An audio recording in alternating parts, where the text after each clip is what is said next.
以前僕が動画の中で主人公はエルデの獣を倒した後王になることができるのになぜギデオンはアセビトは王になれないと言っていたのか不思議だというようなことを話したのですが、そのことについて面白い考察をいただいたので紹介するとともに検証とオープニングで紹介されるアセビト NPC の振り返りを行っていきたいと思います。まずはいただいた考察の紹介から。投稿者はアークトールスさん。オープニングで呼び出されるアセビトの中で王候補のホーラルートプレイヤーを除くと4人の中でただ1人ギデオンだけが修復ルーンに至ってないんですよね。一方で彼のイベントは必ずハイとローデイルで完遂されるようにできている。そしてエルデのオーエンドは4つ。修復ルーンを持たない彼と修復ルーンを持たずともたどり着けるエンディングである壊れかけの時代。つまり本来は修復ルーンや他エンドルートを持たない時に彼が現れ投げかける言葉として用意されたものではなかったのか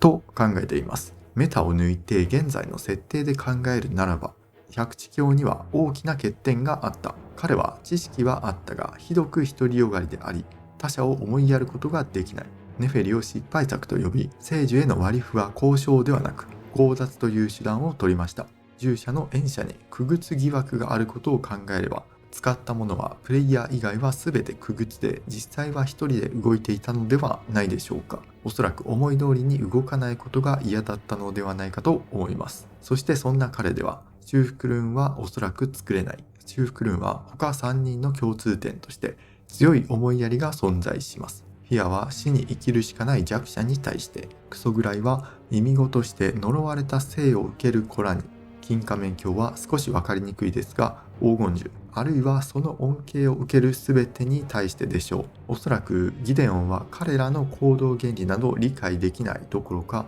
興味すらないことでしょう。最初期にプレイヤーをそう扱ったように円卓に逃げ込んだだけの居候としか見てなかったと思います。またそんな彼らが命を懸けてまで修復ルーンが作られる可能性を見出すことなど不可能。だからこそ彼はプレイヤーが修復ルーンを持っている可能性を考慮せず、壊れかけの時代にしか至れないと考えており、あのような言葉を投げかけたのだと考えます。彼がセブルスをして何も見えていない男と言っていましたが、同じ穴の無地だ。彼もまた何も見えていなかったのではないでしょうか。という仮説考察をいただきました。いやこれ素晴らしいですね。本当に面白いです。キャラクターの行動とか性格から物語中の役割を導き出しているという感じでしょうか。ではここからはゲーム中のギデオンの行動と思考を振り返っていきましょう。ギデオンはヒワリフを得るために白金村の住人を虐殺しました。さらには従者である縁者の暴走でプレイヤーを襲わせます。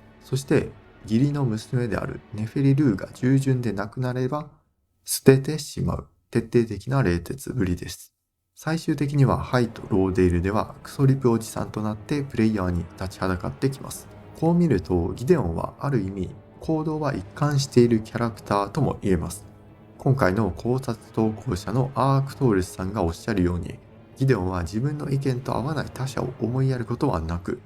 身近にいる自分の娘でさえも思い通りに動かなくなれば切り捨ててしまうキャラクターですよね。ではお次は各汗人を振り返っていきましょう。まずはゴッドフレイから。ゴッドフレイは最初の王と呼ばれ、マリカにより祝福を剥奪され汗人となった後、狭間の地を追放されます。そしてその後、一度死にエルデンリングが砕けたことによって再度祝福に導かれ狭間の地へ舞い戻り王を目指します。そして金仮面鏡。金仮面鏡は黄金律原理主義の厳格なる探求者。黄金律の解明、謎を解き明かそうと奮闘しています。しかし最終的に黄金律の欠陥に気づき、修復ルーンを自ら見出します。そしてクソ食い。クソ食いは忌み子の魂を持ちながら普通の肉体で生まれてしまったものです。魂とは違う姿を受け入れることができず、さらには汚れとして忌み嫌われてきたことで迫害を良しとする黄金律をひどく呪っています。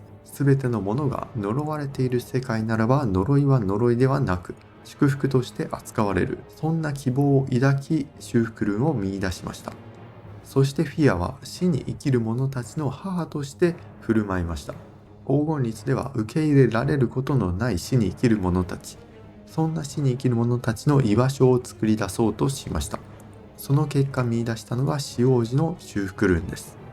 こうしてみるとゴッドフレイ以外の汗人の共通点は、初めからないしは最終的には黄金律を否定しているというところです。クソグイは自分を呪い汚れと罵る黄金律には憎悪を抱いています。フィアは死に生きる者たちを否定する黄金律とは相入れないと考えています。そして金仮面教は黄金律の不完全性、視座の揺らぎは神が心を持つことが原因だと考え、現黄金律を否定し、完全律の修復論を見出しました。つまり彼らは黄金律に甘んじることなく、異教と罵られようと自分自身の意見を見出した汗人たちと言えます。